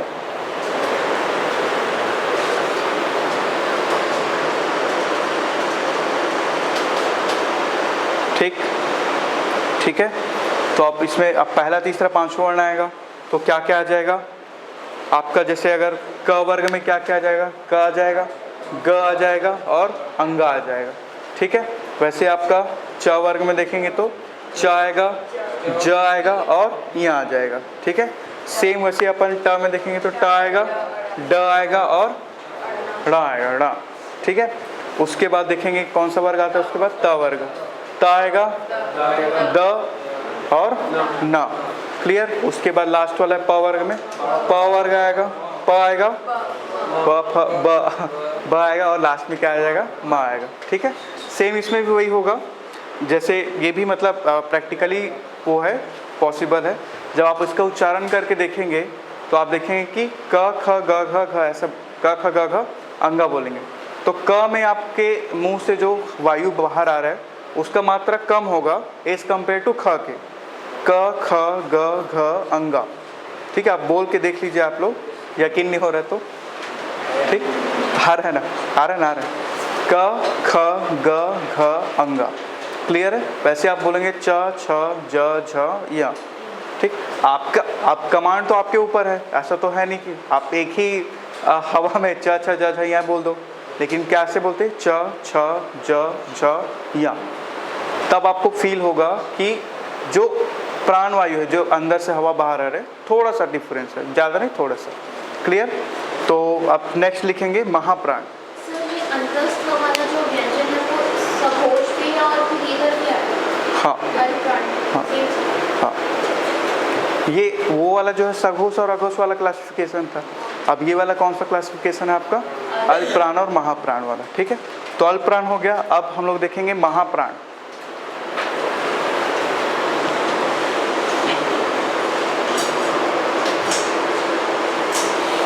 ठीक है, तो अब सेम अपोजिट इसका वो हो जाएगा। उदाहरण, ऐसे वर्ण या वे वर्ण जिनका उच्चारण करते समय, ऐसे वर्ण या जो वर्ण जिनका उच्चारण करते समय मुख से प्राणवायु की मात्रा अधिक बाहर आए, ऐसा बोल सकते हो। प्राणवायु कहाँ से ही आएगा, मुख से ही आएगा ना।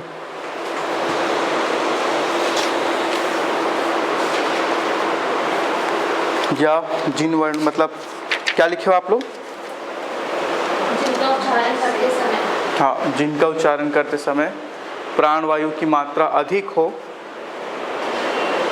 उसे महाप्राण कहते हैं, उसे महाप्राण कहते हैं।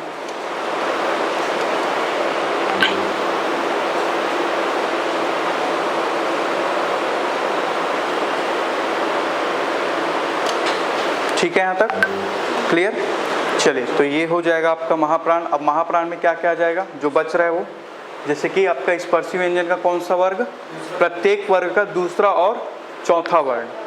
अल्पप्राण में क्या था, प्रत्येक वर्ग का पहला, तीसरा, पांचवा वर्ण। इसमें क्या हो जाएगा आपका दूसरा और चौथा वर्ण, ठीक है। अंतःस्थ व्यंजन उधर ले लिए हम लोग, उसमें ले लिए, तो उसमें संपूर्ण ऊष्म व्यंजन आएगा, संपूर्ण ऊष्म व्यंजन।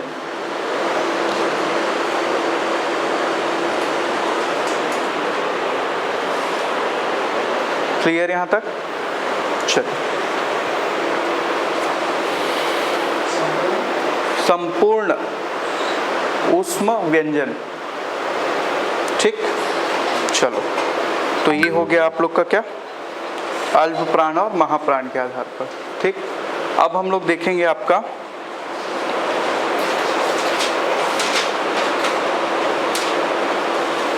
ठीक। चलो, इसको ना नेक्स्ट वाले क्लास में करेंगे। फिलहाल मैं कुछ आप लोग को वो इसी को चीज़ को रिपीट करते हैं, थोड़ा सा रिवाइज कर लेते हैं। उसके बाद मैं कुछ आप लोग को यहाँ पे शब्द शुद्धि वाला भी कराता हूँ, है ना। पहले इस चीज़ को रिवाइज करते हैं, शुरू से लेकर लास्ट तक रिवाइज करते हैं। पहले बात तो ये बताओ, अब वर्णमाला में कोई कंफ्यूजन है ना। मैं आप लोग को लिटरली बता रहा हूँ कि आप लोग पहले बैच में, जिसको दूसरे क्लास में ही मतलब सब लोग लगभग पूरा का पूरा वर्णमाला लिख पा रहे हैं, ठीक। अदरवाइज ऐसा होता था कि तीसरा चौथा क्या 1 महीने बाद भी थोड़ा सा दिक्कत रहता ही है। लेकिन अभी भी आप लोग पूरे परफेक्शन में नहीं आए हो। अगर एक वर्ण आगे पीछे भी हो जा रहा है तो वहाँ पे आपको काम करना होगा, है ना। क्योंकि जब मैं नेक्स्ट क्लासिफिकेशन जो उच्चारण स्थान के आधार पे है ना, अगर वहाँ पे अगर वो चीज़ गलत हो गया, जैसे कि मान के चलो ढ पहले लिख दिया और ड बाद में लिख दिया, ऐसा कुछ है ना, तो उसमें थोड़ा सा दिक्कत हो जाएगा। क्लियर, बस और कुछ दिक्कत नहीं है, ठीक। कहाँ गया है ये, ठीक। हाँ, तो देखो, सबसे पहले अपन तो वर्णमाला देखे थे, 52 के 52 वर्ण।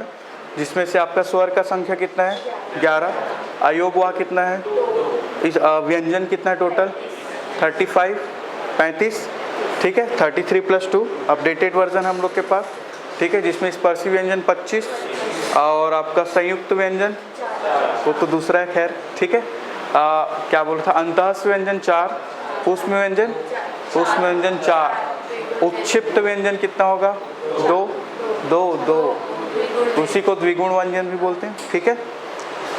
अब उसके बाद हम लोग क्लासिफाई किए स्वर को। स्वर में देखे हम लोग क्या तीन पार्ट में देखे थे। पहला किस में देखे थे आपका उच्चारण समय के आधार पर, जिसमें हम लोग देखे थे पहला ह्रस्व स्वर, दूसरा क्या देखे थे दीर्घ स्वर और तीसरा क्या देखे थे प्लुत स्वर, ठीक है।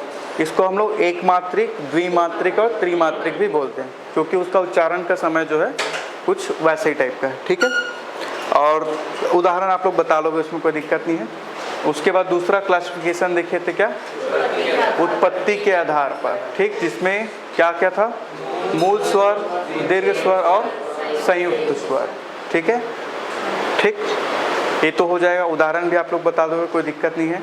जो वो था थर्ड क्लासिफिकेशन, वो क्या था आपका ओष्ठ आकृति के आधार पर, तो वो क्या था आपका वृत्तमुखी और गैर वृत्तमुखी, यानी कि सर्कुलर और नॉन सर्कुलर, ठीक है। तो सर्कुलर में क्या क्या था आपका, ठीक है, छोटू की मात्रा, बड़ू की मात्रा, ओ और आओ, ठीक है। और बाकी जो बच रहा है वो किस में आ जाता था गैर वृत्तमुखी, ठीक। उसके बाद हम लोग व्यंजन का सबका एक एक परिभाषा लिखे हैं। पर मैं बार बार बोल रहा हूँ, जब भी आपको एग्जाम में परिभाषा लिखने का आएगा तो सबसे पहले आपको क्या बताना है, शाब्दिक अर्थ बताना है, स्कोप बन रहा हो शाब्दिक अर्थ बताने का। तब सेकंड आपको क्या बताना है, उसका व्याख्या करना है कि भाई चीज़ होता क्या है। और तीसरा चीज़ क्या करना है आपको, उदाहरण देना ही देना है, ठीक है, क्लियर। तो हम लोग स्पर्शी व्यंजन देख लिए थे, अंतःस्थ व्यंजन देख लिए थे, उष्म व्यंजन, और आपका क्या लास्ट में द्विगुण और संयुक्त व्यंजन सब कुछ देख लिए थे, ठीक। अब आज जो है हम लोग क्या किए, क्लासीफाई किए सारा का सारा व्यंजन को। तो व्यंजन का पहला जो क्लासिफिकेशन था वो कैसे किए, पहला क्या था घोषनात् कंपन के आधार पे था, ठीक है, जिसमें एक होता है आपका अघोष और दूसरा होता है सघोष। तो आप लोग बताएं कि अघोष में कौन सा वर्ग का वर्ण आएगा, गलत, अघोष बोल रहा हूँ, अघोष, तो ये आपका होगा कंफ्यूजन, ठीक है। कंफ्यूजन दूर करने के लिए मैं आप लोग को बताया हूँ, बोल के देख लेना, एग्जाम हॉल में आप फंसोगे ही फंसोगे, मैं मतलब गारंटी के साथ दे रहा हूँ, ठीक है। आपका जो ये पहला दूसरा तीसरा चौथा पांचवा, पहला तीसरा पांचवा दूसरा चौथा ऐसा जो है बना है ना, वो फंसो गया, ठीक है। तो एक चीज़ ऐसा कर सकते हो, बस जो मैं इस चीज़ को अपनाया हूँ, ठीक, जैसे आपका अघोष, बस आपको अघोष को याद रखना है थोड़ा सा, ठीक, और अंतःस्थ आप लोग अपना तरीका बना सकते हो भैया ना, आप स्वतंत्र हो। अघोष में बस मेरे को याद रखना है कि पहला और दूसरा होता है करके, ठीक है। और जहाँ कंफ्यूजन होता है अघोष, तो मैं बोल के देख लेता हूँ एग्जाम हॉल में क ख ग घ करके, ठीक है। और एक बार क्या हुआ था, मेरे को सबका सब सघोष लग रहा था एग्जाम हॉल में, बोल के देख रहे क ख ग घ, सब में तो वाइब्रेशन हो रहा है यहाँ पे, ठीक है, क्लियर। तो फिर थोड़ा काम माइंड होना चाहिए उसके लिए, ठीक है। तो 1 2 हो गया मेरे को पता है। अब मेरे को यहाँ से पता है कि अब जब ये वाला 1 2 है तो दूसरा वाला 3 4 5 होगा, ठीक है। और दूसरा चीज़ ये भी मेरे को पता है कि जब मैं अल्प प्राण महाप्राण पढ़ता हूँ तो वहाँ पे एक एक के गैप में होते हैं, ठीक है। तो यहाँ से मैं एक चीज़ क्लियर कर लिया कि भाई अघोष और अल्प प्राण वाला जो भी होगा उसमें 1 से ही शुरुआत होना है। तो ये हो जाएगा 1 3 और 5, यानी कि ये भी 1 से शुरू हो रहा है और ये भी किससे शुरू हो रहा है आपका 1 से शुरू हो रहा है, ठीक है। और अल्प प्राण को मैं कनेक्ट कर लिया अंतःस्थ से, ठीक है, यानी कि अल्प प्राण अ करके अंतःस्थ ही हो जाए करके, ठीक है। तो ये चीज़ मैं थोड़ा सा अपने ट्रिक ट्राक करके याद कर लिया था इसको, ठीक। एग्जाम में आता था तो मैं पहले टिक नहीं बनाता था, पहले टिक नहीं करता था, पहले अपना ट्रिक लिखता था, उसके बाद में कहीं जाके इसको टिक करता था, ठीक है। अब देखो आज ही पढ़े हम लोग, और पहले मैं पूछा आप लोग कि अघोष का क्या है करके, तो आप सब के सब कंफ्यूजन हो जाते हो, होता है, कोई इसमें बड़ी बात नहीं है, ठीक है। तो अघोष में आपका कौन कौन सा वर्ण आएगा, पहला और दूसरा, और उसके साथ अंतःस का क्या, तीनों श श श, ठीक है, वही आएगा कि क्या आएगा? ऊष्म, ऊष्म, ऊष्म का है ना वो। अघोष में क्या आएगा? ऊष्म का प्रथम तीन वर्ण, शक्कर का स, षटकोण का स और सरोता का सा वाला, ठीक है। उसके बाद आपका सघोष था तो क्या था, 3 4 5 था, और जो बच रहा है आपका अंतःस्थ का पूरा और ह, ठीक है। उसके बाद हम लोग प्राण वायु के आधार पे देखे, पहला देखे क्या, अल्प प्राण, और दूसरा क्या देखे थे आप लोग, महाप्राण, ठीक है। तो अल्प प्राण में हम लोग देखे क्या आएगा, पहला, तीसरा, पांचवा, ठीक है, और जो बच और पूरा का पूरा अंतःस्थ, और जो क्या होगा सेकंड महाप्राण, तो दूसरा और चौथा और सातक साथ ऊष्म व्यंजन है ना। तो इस तरीके से आपको लगभग याद हो जाएगा। अगर ये पूरा चीज़ अभी तक जितना पढ़े तो आपका फाइनल एग्जाम में 2 से 4 नंबर फिक्स है। 200 नंबर का आएगा तो 4 नंबर आप सिक्योर कर लियो। अब आपको 196 के लिए वर्क करना है, ठीक है, करेंगे उसको, अभी है समय, क्लियर। तो ये चीज़ें कुछ अपन पढ़ लें, ठीक है। अब मैं आप लोग को कुछ वो देता हूँ, क्या देता हूँ,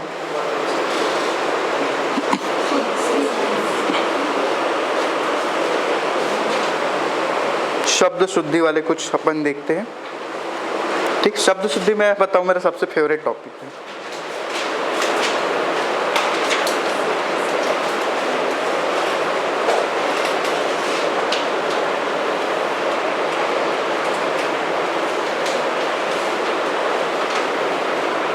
एक मिनट है।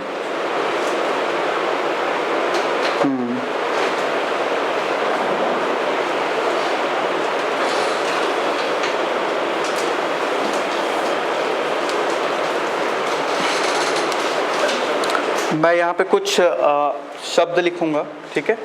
हो सकता है वो शब्द सही भी हो सकता है, वो गलत हो सकता है, ठीक है। अगर सही होगा तो एज इट इज लिखना है आपको, और गलत होगा तो उसको सुधार के लिखना है, क्लियर है। चले तो मैं आप लोग को देते चल रहा हूँ।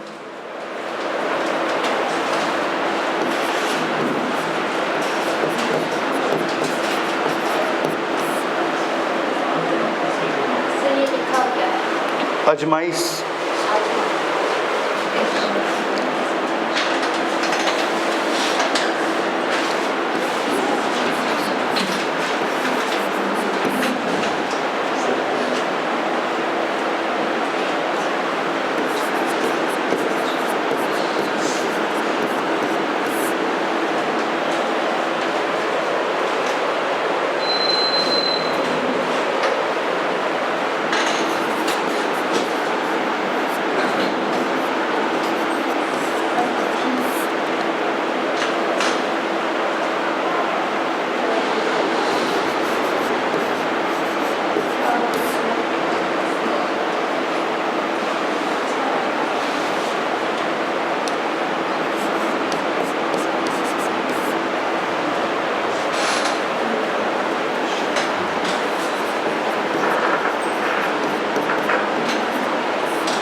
चलिए इतने को बनाइए।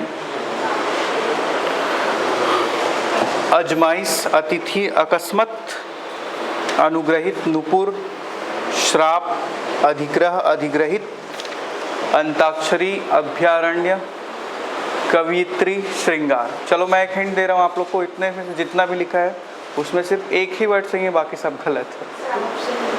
हाँ हाँ मैं सही हूँ। श्राप, अच्छा श्राप बोल रहे, मेरे को लगा आप सही हो गए। श्राप तो अब हो सकता है, अब मैं बोला हूँ एक तो हो सकता है श्राप हो, तो वही तो बात है, उसी को मेरे को सुधारना है आप लोग को, है ना। तो कौन सा सही लग रहा है? श्रृंगार भी सही लग रहा है, श्राप भी सही। हाँ और हाँ ठीक, आप लोग अपने से बनाओ, ठीक है, डिबेट नहीं कर रहे हैं कि ये गलत हो सही है, ठीक है, हो सकता है।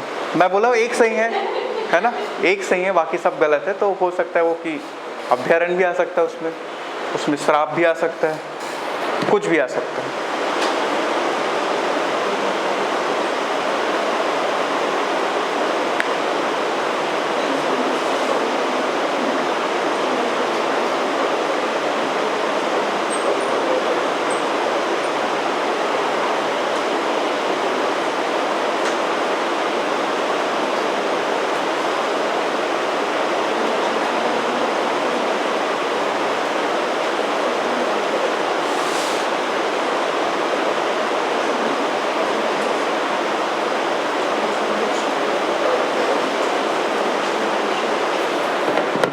हो गया, बन गया, ठीक है।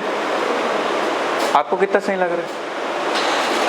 सब सही लग रहा है, एकदम नहीं बन रहा। अब देखो, अब मान के चलो चलो ठीक ना, एग्ज़ाम हॉल में ना चलो यही दे दिया है ना, 12 ठो कुछ होगा ये, और इसमें आपको 6 नंबर मिलेगा, सारा का सारा सही करोगे तो, और नहीं बनेगा तो 6 नंबर से आप पीछे रह जाओगे, और वो 6 नंबर आपको डीसी से डीएसपी में लाने में नहीं करेगा, है ना।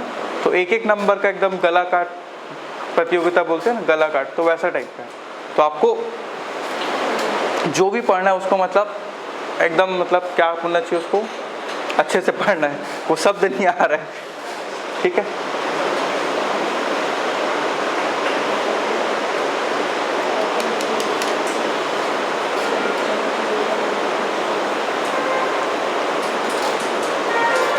हो गया, चलो देखते हैं ना एक एक करके।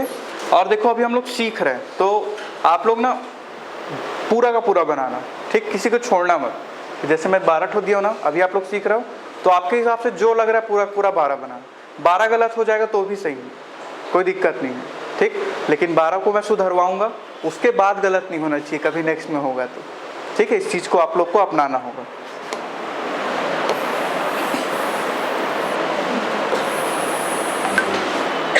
ठीक, ये तो खैर मेंस में इस तरीके पूछेगा कि आपको ये बोला जाएगा, प्री में तो मतलब ना हालत ख़राब हो जाता है, ये दादा हो जाता है। चलो, और ये उसका आधा छूट गया था, ठीक है। आजमाइश है तो ये क्या होता है, आजमाइश, ठीक। आपको मैं 2 ऑप्शन दे रहा हूँ, आप लोग बताना।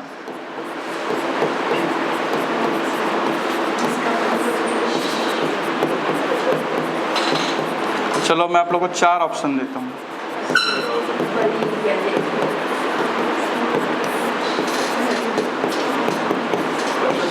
अरे रे रे रे, ज के नीचे में बिंदी है, जिसका उच्चारण ज करके होता है, ज। क्या उच्चारण जैसे जो जेड होता है ना, जेड, मतलब हम लोग पहले इसको जेड बोलते हैं, लेकिन होता है जी, होता है इसका उच्चारण जी, ठीक है। तो जी टीवी नहीं होता, वो जी टीवी होता है ना। तो चलो ABCD नाम दे देते हैं, 1 2 3 4। हाँ, ABCD बोल के 1 2 3 4 हो गया। तो पहले वाले जय माता दी बोल के हाथ उठाइए, ठीक है। दूसरे वाले, तीसरा, चौथा, तीसरा में कौन कौन था, मैं थोड़ा सा, और चौथे में, ठीक, कोई बात नहीं, सीख रहे हैं अभी, कोई दिक्कत नहीं है, कोई दिक्कत नहीं है, ये होगा इसका, ठीक है। आज माइस होता है, क्लियर। उसके बाद इसको सभी लोग बना लिए होंगे, इसमें कोई दिक्कत नहीं है। ये आपका होगा क्या, अतिथि, जिसमें त में छोटी की मात्रा आएगा और थ में छोटी की मात्रा आएगा, क्लियर। अब देखो ये एकदम बेसिक टाइप का है, ये गलत नहीं होना चाहिए आप लोग से, ठीक है। और गलत हुआ है तो कोई दिक्कत नहीं है, अभी क्या कर रहे हैं हम लोग, सीख रहे हैं, ठीक है। अकस्मात नहीं होता, वो क्या होता है, अकस्मात होता है, लेकिन त में हलन तो होना चाहिए, तब जाके वो सही होगा, अकस्मात,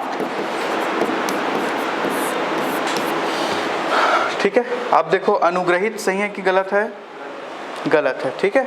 देखो क्या होता है, अनुग्रह शब्द होता है, ठीक, अनुग्रह शब्द होता है जब इसमें आपका इत प्रत्यय जुड़ता है, है ना, इत प्रत्यय जुड़ता है तो जो ग्रह है ग्रह वो ग्री में परिवर्तित हो जाते हैं। ठीक है, ऐसा नियम है। तो ये हो जाएगा आपका अनुग्रहित। वैसे ही सेम चीज आपका अगर संग्रह है तो ये क्या बन जाएगा, संग्रहित होगा, ना कि संग्रहित। ध्यान देना, है ना। संग्रहित आप लोग पढ़ते सुनते आए हो, ये है ना, यही पढ़े और यही सुने हो और यही लिखे भी हो, लेकिन ये गलत होता है। होता क्या है, संग्रहित। ठीक है। ऊपर में ग्रह भी कहाँ पे आया? ओ सॉरी, ये ऐसा क्लियर है, अनुग्रहित और संग्रहित। ठीक है, ये हो गया।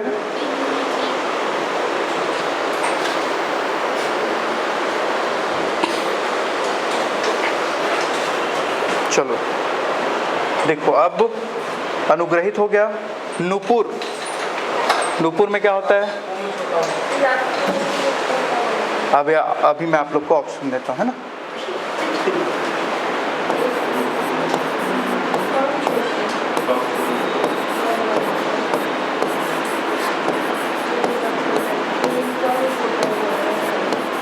सब एक जैसे लग रहे हैं।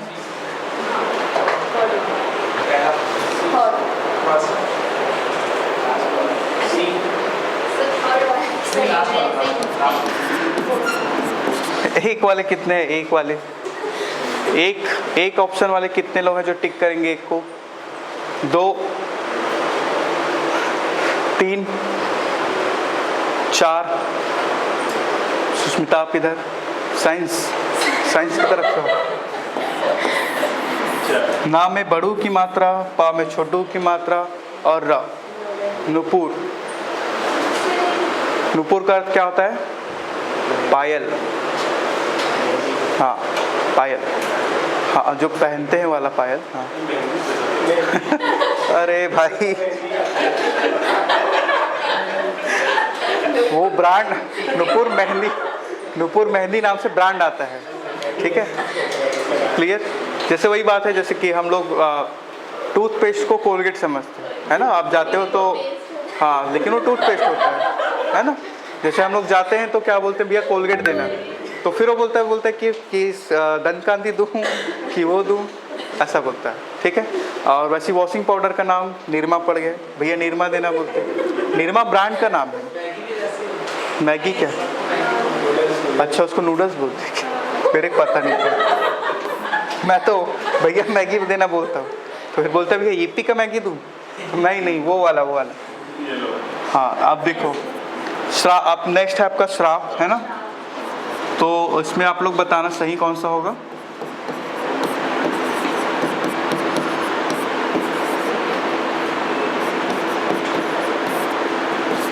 चलो आप लोग को 5 ऑप्शन।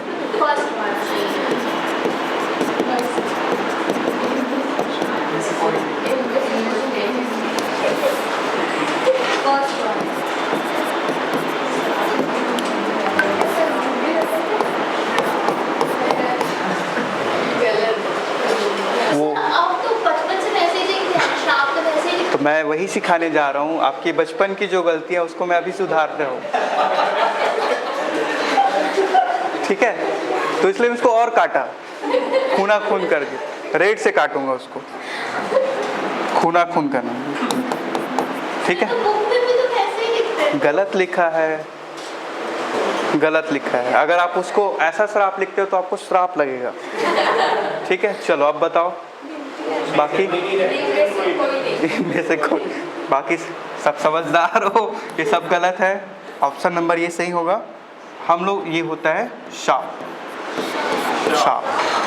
होता है वो। हाँ, मेरी बातों का विश्वास करो आप लोग, मैं आप लोग को सही पढ़ा रहा हूँ। ठीक है, शाप होता है। क्लियर है?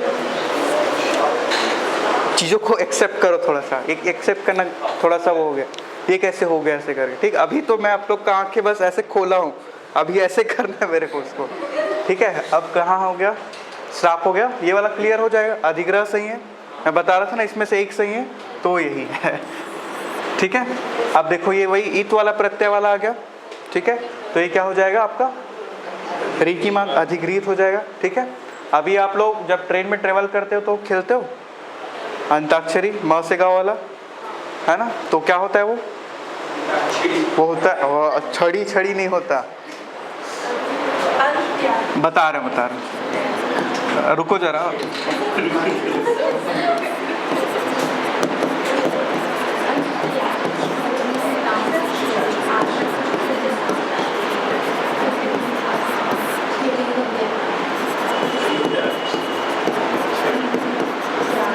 चलो बताओ। पांडे के हिसाब से तो बी है ना, अंताक्षरी बोला बीच। बाकी लोग साइंस वाले, ठीक है। ये वाला होगा आपका सही, ठीक है। बाकी सब क्या है गलत, अंत्याक्षरी होता है वो। क्लियर क्लियर है, यहाँ तक क्लियर है सब कुछ। चलो अब देखते हैं हम लोग क्या है उसके आगे, अभ्यारण्य ना। अभी आपका अभय निकालता हूँ मैं।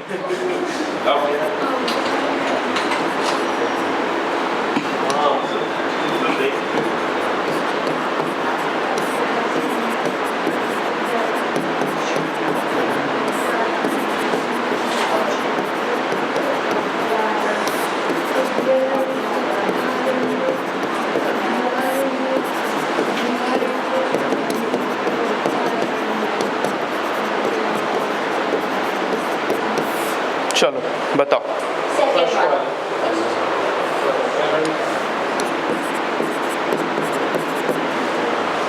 फर्स्ट वाले, अच्छा फर्स्ट, सेकंड, ठीक है, थर्ड, फोर्थ वाले, ठीक है, फोर्थ, और पांचवे वाले। आप अच्छा हाथ उठ, मैं इतने को भी हाँ मान लेता हूँ, ठीक है। पांचवे वाले कोई नहीं है, ठीक है। चलो तो इसमें देखते हैं, ठीक है। आपने बचपन की गलतियों को आप सुधार लीजिए, ठीक है। ये भी नहीं होगा, ठीक। एक्चुअल में आंसर क्या होगा फोर्थ वाला, ठीक। अब इसको समझो थोड़ा सा, ठीक है। अब इसको समझो, ठीक है। देखो अभय धन अरण्य से मिलके बना है, ठीक है। अभय मतलब क्या होगा, भय मतलब होता है डर, अभय मतलब क्या होगा बिना डर के, ठीक है, निडर। अरण्य मतलब क्या होता है जंगल वन कानन ये सब, ठीक है। तो ऐसा स्थान जहाँ पे आपके जंगली जानवर बिना डर के विचरण करे उसको क्या बोला जाता है अभयारण्य। अभयारण्य नहीं, अभयारण्य, अभयारण्य, अभय नहीं अभया, ठीक है। समझ गया ना, क्लियर। अभयारण्य होता है, ठीक। आप कहीं जाओगे अभयारण्य घूमने तो भी आपको ये देखने को मिल जाएगा, लेकिन तो उनकी गलती है, उसको आपको सुधारना है। आप अभी वो बन जाओगे, ऑफिसर बन जाओगे, तो सबसे पहला काम आप यही करोगे कि सबको सुधारना है, ठीक है। क्लियर क्लियर है यहाँ तक, ठीक। चलो और क्या था जी, अरे कवियत्री भाई साहब,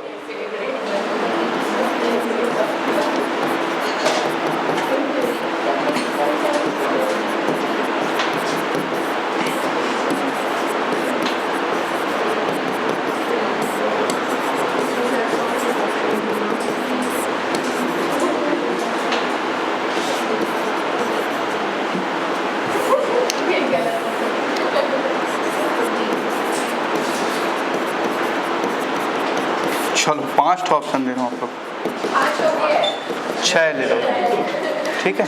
6, 1 2 3 4 5 और 6, ठीक है।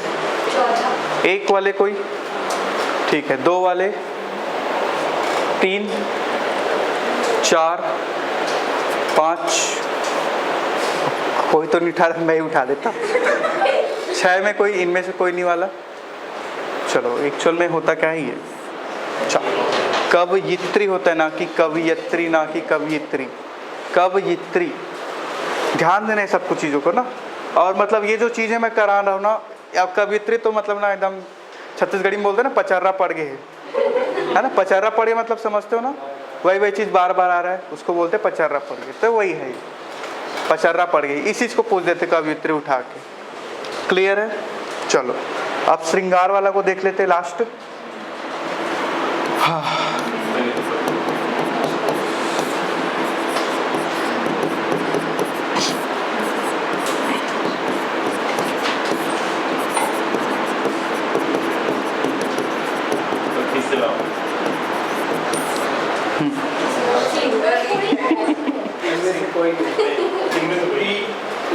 इसका क्या आएगा? इनमें से कोई नहीं। मैं मान रहा हूँ आप लोग देखे, सुने, पढ़े और लिखे हो क्या ये, ठीक है। और ये होता है क्या आपका गलत।